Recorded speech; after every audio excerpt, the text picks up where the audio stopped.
हरे कृष्णा। सबका स्वागत है एकादशी महात्मा में। आज बड़ी विशेष महान तिथि है। आज कामदा एकादशी है।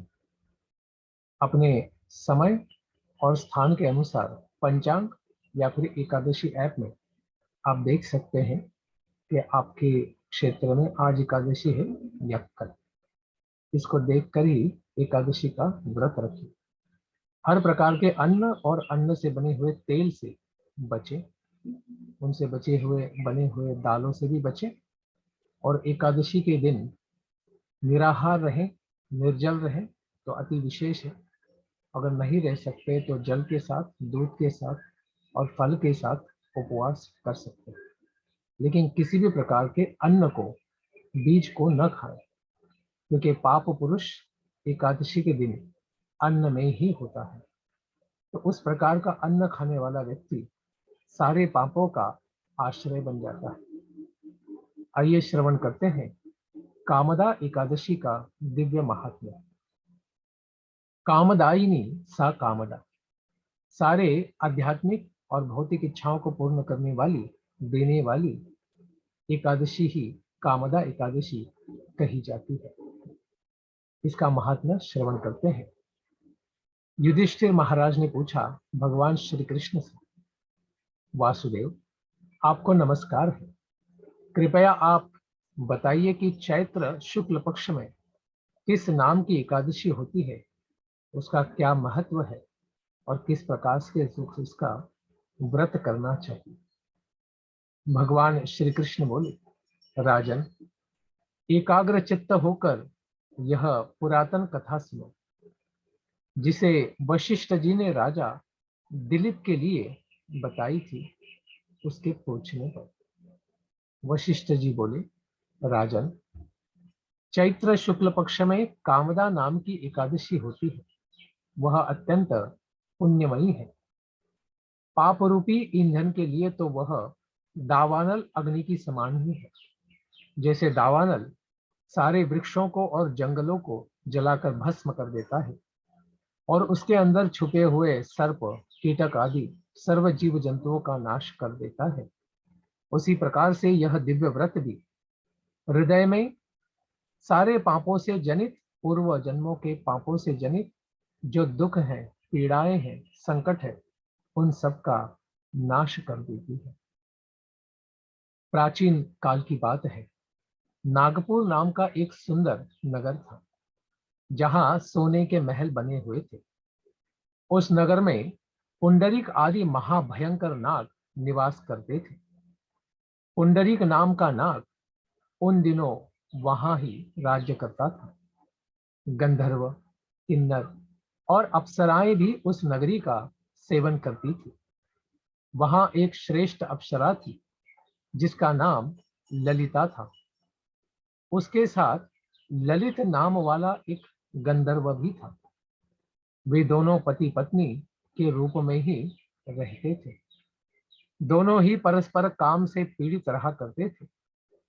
ललिता के हृदय में सदा ही पति की ही मूर्ति बसी रहती थी और ललित के हृदय में भी सुंदरी ललिता का ही नित्य निवास था। एक दिन की बात है। नागराज पुंडरी राजसभा में बैठकर मनोरंजन कर रहा था। उस समय ललित का गान हो रहा था, किंतु उसके साथ उसकी प्यारी ललिता वहां पर नहीं थी।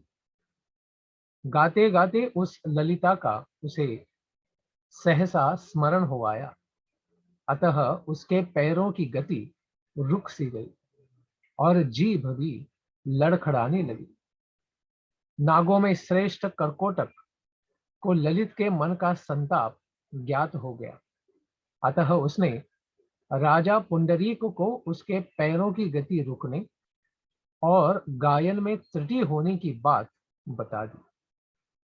कर्कोटक की उस बात को सुनकर नागराज पुंडरीक की आंखें क्रोध से लाल हो गई। उसने गाते हुए कामातुर ललित को शाप दे दिया, दुर्बुद्धे, तू मेरे सामने गान करते समय भी पत्नी के वशीभूत हो गया, इसलिए तू राक्षस हो जा। महाराज पुंडरीक के इतने कहने पर ही वह गंधर्व राक्षस हो गया। भयंकर मुख, विकराल आंखें और देखने मात्र से भय उपजाने वाला वह रूप, ऐसा राक्षस होकर वह कर्म का फल भोगने लगा। ललिता अपने पति की विकराल आकृति देख मन ही मन बड़ी चिंतित हुई।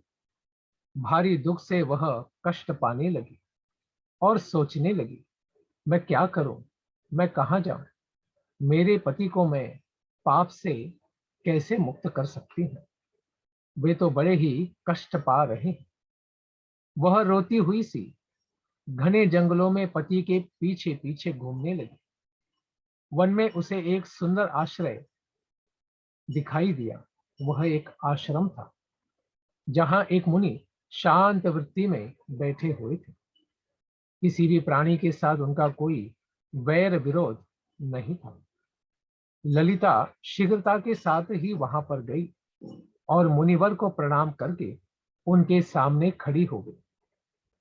मुनिवर बड़े दयालु स्वभाव के थे। उन दुखिनी को देखकर वे इस प्रकार बोले, शुभे, तुम कौन हो, कहां से यहाँ पर तुम आई हो, मेरे सामने सब सच सच बताओ। ललिता ने कहा, महामुने, वीरधनवा नाम वाले एक गंधर्व है। मैं उन्हीं महात्मा की पुत्री हूं। मेरा नाम ललिता है। मेरे स्वामी अपने पाप दोष के कारण राक्षस बन गए हैं। उनकी यह अवस्था देखकर मुझे चैन नहीं है। ब्राह्मण, इस समय मेरा जो कर्तव्य हो, कृपया उस विषय में मुझे ज्ञान दीजिए। विप्रवर, जिस पुण्य के द्वारा मेरे पति राक्षस भाव से छुटकारा पा सके, उसका मुझे उपदेश कीजिए। ऋषि इसके ऊपर बोलते हैं, भद्रे, इस समय चैत्र मास के शुक्ल पक्ष की कामदा नामक एकादशी तिथि, जो सब पापों को हरने वाली और बड़ी उत्तम तिथि है। तुम उसी का विधि पूर्वक व्रत करो और इस व्रत का जो पुण्य होगा उसे तुम अपने स्वामी को दे डालो। तो कोई भी व्रत तपस्या अगर हम करते हैं तो उसका पुण्य हम भी प्राप्त कर सकते हैं, या फिर हम प्रार्थना करके उस पुण्य को किसी और जीव के कल्याण के लिए भी हम दे सकते हैं। पुण्य देने पर क्षण भर में ही उसके शाप का दोष दूर हो जाएगा। राजन, मुनि का यह वचन सुनकर ललिता को बड़ा आनंद हुआ। उसने एकादशी को उपवास करके द्वादशी के दिन उन महर्षि के समीप ही भगवान श्री वासुदेव के श्री विग्रह के समक्ष अपने पति के उद्धार के लिए यह फिर वचन कहा, हे भगवान, हे वासुदेव, मैंने जो यह दिव्य कामदा एकादशी का उपवास व्रत किया है, जो आपकी नित्य संगिनी और सेविका है, और यह व्रत करने से आप अत्यंत प्रसन्न होते हैं और दुखी जीवों के सारे संकटों को मिटा देते हैं। इस दिव्य एकादशी के पुण्य के प्रभाव से मेरे पति का राक्षस भाव दूर हो जाए, यही मैं आपके चरणों में प्रार्थना करती हूँ। तो वशिष्ठ जी कहते हैं, ललिता के इतना ही कहते हुए उसी क्षण ललित का सारा पाप दूर हो गया। उसने दिव्य देह धारण कर लिया। राक्षस भाव उसका सर्वथा चला गया और पुनः उसने गंधर्वत्व को प्राप्त किया, अपने पूर्व रूप को प्राप्त कर लिया। नृपश्रेष्ठ, वे दोनों पति पत्नी कामदा के प्रभाव से पहले की अपेक्षा अभी अधिक सुंदर रूप धारण करके विमान पर आरूढ़ होकर अत्यंत शोभा पाने लगे। यह जानकर इस एकादशी के व्रत का यत्न पूर्वक पालन मनुष्य को और स्त्रियों को करना चाहिए। मैंने लोगों के हित के लिए ही तुम्हारे सामने इस दिव्य व्रत का वर्णन किया है। कामदा एकादशी कितनी महान है। ब्रह्म हत्या आदि पापों तथा पिशाचत्व को भी नाश करने वाली यह दिव्य तिथि है। राजन, इसके पढ़ने और सुनने से वाजपेय यज्ञ का भी फल प्राप्त हो जाता है। इसीलिए दिव्य कामदा एकादशी का व्रत अच्छे से पालन करना चाहिए। वैदिक सभ्यता को मानने वाले लोग इसको सूर्योदय से लेकर दूसरे दिन के सूर्योदय तक करते हैं, और वैष्णव लोग इसको ब्रह्म मुहूर्त से लेकर दूसरे दिन सूर्योदय तक करते हैं। तो ऐसे एकादशी व्रत का अवश्य पालन करें, समय पर इसका पारणा करें, भगवान को भोग दिखाकर ही द्वादशी के दिन प्रसाद पाएं, और एकादशी का फल अगर किसी और के लिए कर रहे हैं तो उसका संकल्प करने से पूर्व ही करें भगवान के सामने, और फिर समाप्ति पर भगवान को उस व्यक्ति के लिए प्रार्थना करके अपने एकादशी व्रत का पुण्य समर्पित कर दें। धन्यवाद। हरे कृष्ण।